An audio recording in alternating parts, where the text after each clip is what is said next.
Pessoal, dando continuidade ao nosso conteúdo de isomeria, vamos ver agora a parte 2 da chamada isomeria do tipo ótica. Lembrando, a isomeria, primeiro os conceitos, que significa justamente você ter compostos com a mesma fórmula molecular e agora, como é o caso da espacial, fórmulas estruturalmente e espaciais diferentes.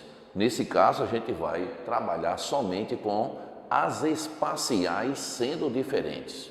Dentro das espaciais diferentes, vamos especificar o caso dos isômeros chamados de ótico. Relembrando, gente?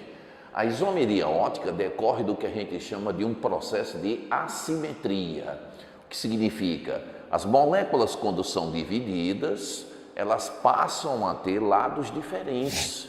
Isso é fundamental na isomeria, porque se o objeto for simétrico ou a molécula tiver simetria, os lados sendo iguais, nós não teríamos propriedades farmacológicas muito importantes do setor. A assimetria molecular é que vai dar essa condição de se ter isômeros em que as propriedades farmacológicas são distintas. E o carbono que vai gerar essa assimetria, esses lados diferentes, é chamado de carbono assimétrico, que significa um carbono que tem os 4 grupos ligados ao mesmo, totalmente diferentes entre si. Então nós vimos, na nossa primeira parte, quando você tem um carbono do tipo assimétrico, ele gera isômeros.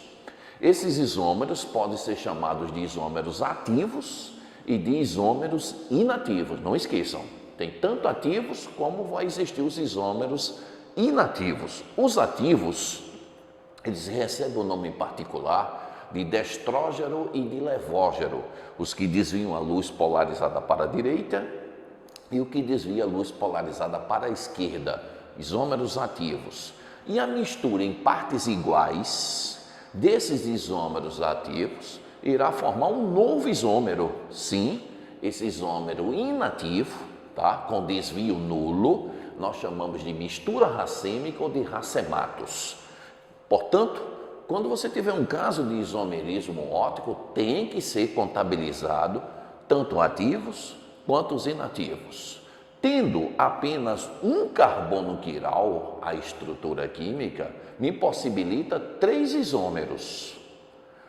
2 ativos, o que desvia a luz para a direita, destrógeno, o que desvia a luz para a esquerda, levógeno, e a mistura dos 2 ativos, que eu tenho a mistura racêmica, que é o chamado isômero inativo. A situação agora, e se eu tiver mais de um carbono quiral? Como eu posso contabilizar? Como eu posso esboçar os respectivos isômeros e fórmulas distintas? Vamos aqui. Eu tenho essa estrutura química agora, pessoal, aqui, nessa situação de se ter mais de um centro quiral. Veja, eu tenho esse composto, ele tem um haleto e uma estrutura alcoólica na sua composição, que é o 3-bromo-butan-2-ol. Eu tenho aqui no meu carbono de número 2 o meu grupo alcoólico e tenho aqui no meu carbono de número 3 o haleto, no caso o elemento químico bromo. Tem 2 centros quirais esse composto? Tenho. Vamos mostrar? Se geral, eu teria... Pessoal, vamos trazer na aula de hoje o metila, o grupo hidroxialcoólico e todo esse grupo aqui, à minha esquerda, E o carbono de número 3? Eu tenho o hidrogênio, eu tenho o grupo metila, eu tenho o bromo e todo esse grupo aqui à sua direita. Evidentemente, são todos os 2 carbonos com ligantes distintos, com ligantes diferentes. Isso significa que é uma estrutura com 2 centros quirais. Para facilitar, o cientista Van Hoff nos colocou uma fórmula para quantizar esses isômeros. Para o cálculo dos isômeros ativos, você usa a expressão 2 elevado a n. E para o cálculo dos isômeros inativos, 2n menos 1. salientando o seguinte, pessoal. N refere-se a um número de carbonos quirais que eu estou encontrando. Então, se você tem N aqui, nesse caso, o N está valendo 2, porque eu tenho 2 carbonos quirais. Substituindo respectivamente em sua fórmula, eu teria, para o cálculo dos isômeros ativos, 2 ao quadrado, que daria 4 isômeros ativos. Não esqueçam, os inativos é sempre a metade dos ativos. Por que razão? Porque você mistura um que desvia para a direita a mistura em partes iguais. Pessoal, vamos trazer na aula de hoje o conceito de 2 para 1. Então é sempre a metade. Por isso que matematicamente 2n sobre 2 ou 2n menos 1. Então o número de cálculo de isômeros inativo para essa estrutura química aqui seria 2 inativos. Eu tenho 4 ativos, de acordo com a minha fórmula, e 2 inativos. Observe, você chega a um total de 6 isômeros. Tá? Os 4 ativos, 2 elevado a n, e a metade deles, 2 inativos, a chamada mistura do tipo racêmica. Chegando a esse total de isômeros, existem algumas questões que pedem que você represente esses isômeros ativos. A fórmula está me garantindo que existem 4 possibilidades, tá? Então, como observar por meio justamente dessa estrutura, porque aqui é uma molécula que apresenta quiralidade, e os isômeros dessa molécula? Se a fórmula está tendo uma previsibilidade de 4 estruturas, de que maneira? Pessoal, vamos trazer na aula de hoje os isômeros do espaço. Nós temos técnicas que facilitam justamente essa forma de representação. Uma dessas técnicas, que é a mais adotada para nível médio, tem o Newman, a gente trabalha mais isso em nível superior, mas a técnica do cientista Emil Fischer, o bioquímico, facilita bastante para a gente. Vamos verificar então essas 4 representações especulares dos isômeros oriundos dessa estrutura. É a chamada representação de Fischer. Nessa forma de representar, gente, ele utiliza retas com pontos de interseção. Cada ponto de interseção desse aqui simboliza um centro de quiralidade. Portanto, essa estrutura química aqui, num ponto da interseção, aqui estão localizados os meus centros quirais. Você distribui normalmente os seus 4 grupos diferentes em cada carbono, o grupo metila, o grupo alcoólico, o haleto, o bromo, o metil e o hidrogênio. Então estaria aqui.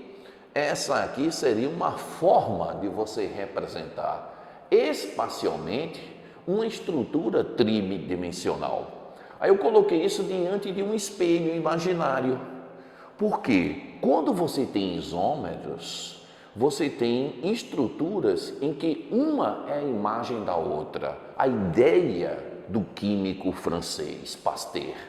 Como as nossas mãos têm assimetria, uma é a imagem contrária da outra. Essa alusão eu levo para essas estruturas. Aí o que é que eu fiz aqui? A imagem dessa estrutura. Óbvio, invertida, o grupo OH, o bromo e os grupos metila.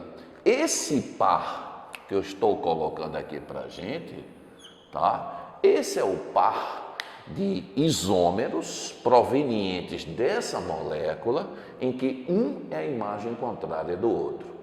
Esse par recebe um nome mais técnico, a gente chama de enantiômeros ou enanciômeros. São os isômeros óticos em que um é a imagem contrária. Só que a fórmula diz que tem 4. Aqui eu tenho 2 fórmulas. Sim, as outras 2. Aí eu fiz o seguinte. Você vai tentar criar fórmulas parcialmente diferentes. Em geral, pessoal, vamos trazer na aula de hoje eu conservei os ligantes do meu carbono de número 1, metil, álcool e hidrogênio. Aqui para minha estrutura 3, metil, álcool e hidrogênio. e inverti a posição de um dos ligantes do meu carbono 2. Como? Eu teria aqui o bromo para frente da molécula e o trouxe aqui para trás. É como se eu estivesse colocando isso numa forma espacialmente contrária. Colocando o bromo nessa região da representação, essa representação não é igual a essa. O fato de você fez o deslocamento espacial. Essa estrutura 3 pode ficar ciente, é diferente da estrutura de número 1. É um novo isômero, é uma nova forma de representação. Feito isso, eu fiz a imagem. A imagem do grupo alcoólico, hidrogênio com hidrogênio, e está aqui o meu segundo par, a estrutura 3 e a estrutura de número 4. O que a fórmula previu 4 isômeros, já que é 2 ao quadrado. 1, 2, 3, 4. Salientando que os pares 1 e 2, 3 e 4, um é a imagem contrária do outro. São os enantiomorfo-enanciômeros. E agora um detalhe a mais aqui para a gente. Professor, se 1 e 2, um é a imagem do outro, e se eu comparasse 1 com 3? Não é imagem. Mas por que não? Veja, você tem um OH aqui, ele não aparece na frente da molécula. É como se tivesse aqui. Coincide o bromo, mas não coincide o grupo alcoólico.